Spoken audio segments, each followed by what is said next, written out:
Oui, je sais ce que tu vas te dire. Dans ma top chrono critique, j'ai dit que j'allais faire une critique critiquable sur Bloodshot.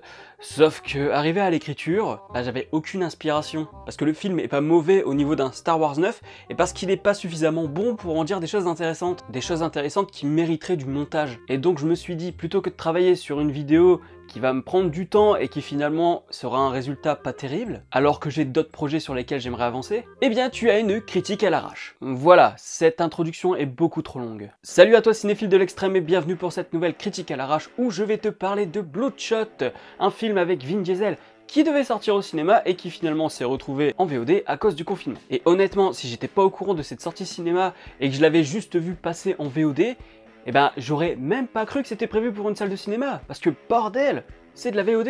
Mais avant d'aller plus loin, synopsis. Bloodshot s'est adapté d'un comics éponyme qui est édité chez Valiant, et donc c'est un militaire qui se retrouve avec de la nanotechnologie qui va lui permettre de se régénérer beaucoup plus rapidement. C'est une sorte de Wolverine, mais high-tech, sans les griffes et sans l'adamantium. Et je te le dis tout de suite, je vais être obligé de spoil dès le début, là maintenant, parce que tout simplement, au niveau du scénario, il faut que je t'explique des trucs pour expliquer pourquoi c'est mauvais ou pourquoi c'est ingénieux. C'est-à-dire que, par exemple, au niveau du scénario, il n'y a pas grand-chose. Hein. Ça c'est clair, c'est assez vide.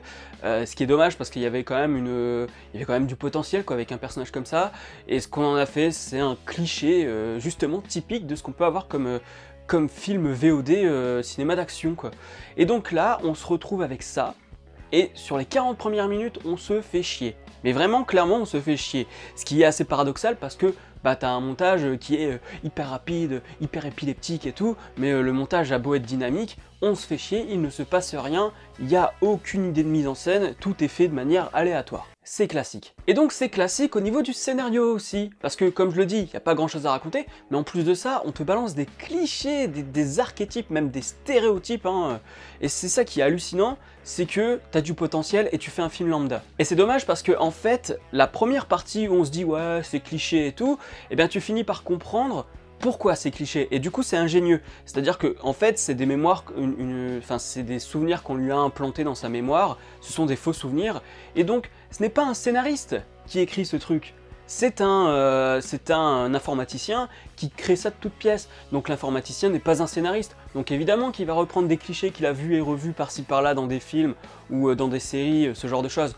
Donc là ça me paraissait cohérent, donc je me suis dit ok, donc là, on m'a pris par surprise avec cette histoire un peu cliché, mais donc du coup, ça veut dire que maintenant, l'histoire qu'on va avoir, c'est l'histoire du scénariste, parce que on n'est plus dans la mémoire du gars. Ah bah non, c'est l'informaticien aussi qui a dû faire le reste du film. Hein. Les personnages ne sont pas crédibles.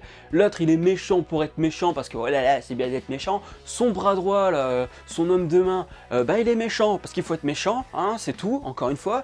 La meuf, c'est le love interest.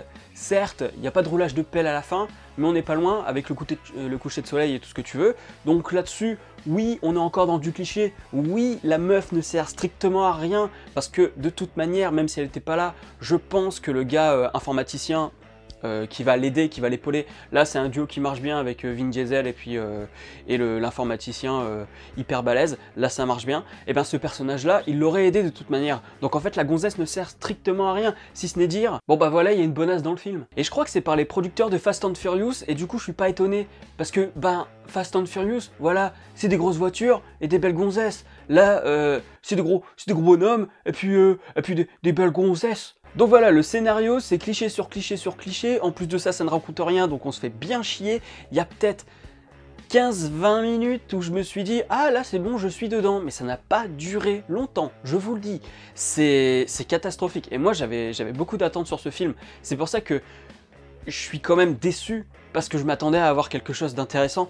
Et c'est-à-dire que par exemple les Marvel, le MCU maintenant, j'attends tellement plus rien que de toute manière je leur crache à la gueule d'avance, et quand j'arrive sur le fait accompli, c'est encore pire que ce que je pensais. Bloodshot, il y avait vraiment, je me disais vraiment, va y avoir une volonté de créer quelque chose. Bah non, parce que même au niveau de la mise en scène, on ne crée rien du tout. Alors certes, il y a des scènes qui sont assez belles d'un point de vue photographique, avec des belles couleurs, des néons, tout ce que tu veux, ça c'est beau. Le passage du tunnel dans la farine, voilà, avec de la farine et tout, qui fait un peu neige, et ben là c'est super intéressant, là c'est beau, mais qu'est-ce qu'on en fait? Rien du tout, parce qu'on n'a aucun sens de l'échelle de plan, aucun sens du montage, ça part dans tous les sens, les chorégraphies, on n'y comprend rien, c'est C'est toujours ce truc, je prends toujours maintenant l'exemple de Mad Max 2, voilà, parce que la première course-poursuite de Mad Max 2, t'as tous les raccords, t'as quasiment tous les raccords possibles.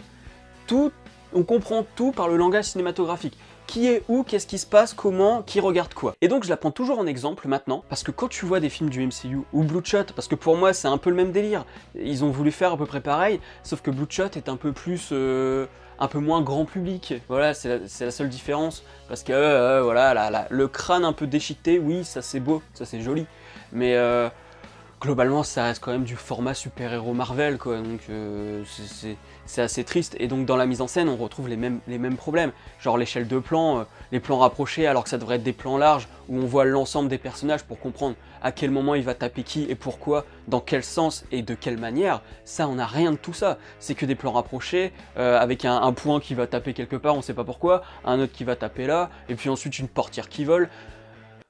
C'est illisible. Et on a Vin Diesel, corps bodybuildé. Et qu'est-ce qui se passe? Eh bien, il y a un moment, il fait de la muscu, parce que la muscu c'est cool. Et bien même là, il filme un biceps et il le filme mal. Il est hyper mal cadré. Tu vois le Rambo 3, quand il est filmé sur les dorsaux, quand Predator, t'as le serrage de poing, là, de main, avec le biceps là, bien cadré en gros plan comme il faut, et ben même là, ils sont pas foutus de le faire. C'est-à-dire qu'on a une seule scène d'entraînement vraiment brutale, et là, on n'a rien. C'est-à-dire que là, on est censé montrer la puissance du corps, et qu'est-ce qui se passe à part le voir taper dans un mur?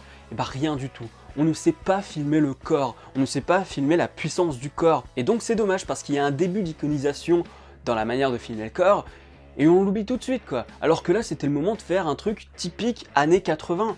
Et pas juste pour avoir de la nostalgie, mais juste parce que dans les années 80, ils avaient compris comment filmer un corps bodybuildé. Chose qui aujourd'hui n'existe plus, parce que depuis McTiernan avec Die Hard, on est plus dans du cinéma avec des héros qui sont plus proches de nos corps à nous que de corps bodybuildés à la Stallone ou Schwarzy.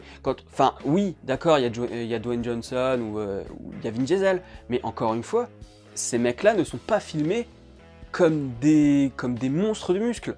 C'est ça le truc, c'est qu'il n'y a plus d'iconisation. Là, c'était le moment vraiment de faire de l'iconisation, parce qu'on est en plus dans un film de super-héros, et pourtant, bah, on n'a pas tout ça. Même au niveau design et costume, c'est assez pauvre. Bloodshot, son uniforme, c'est juste un polo de chez Intersport, hein, ça va pas plus loin que ça. La meuf est habillée comme une bombasse, elle a pas vraiment d'uniforme...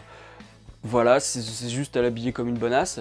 Et pour les méchants, pour les bras droits et tout, bah, c'est assez redondant, quoi. C'est du déjà vu, c'est... Vraiment dommage, quoi, que du déjà vu, et des choses qu'on aurait dû voir et qu'on ne voit pas. C'est vraiment dommage. Donc si j'ai une note à lui donner sur Captain Watch, c'est nul. Vraiment, je peux pas faire mieux que ça.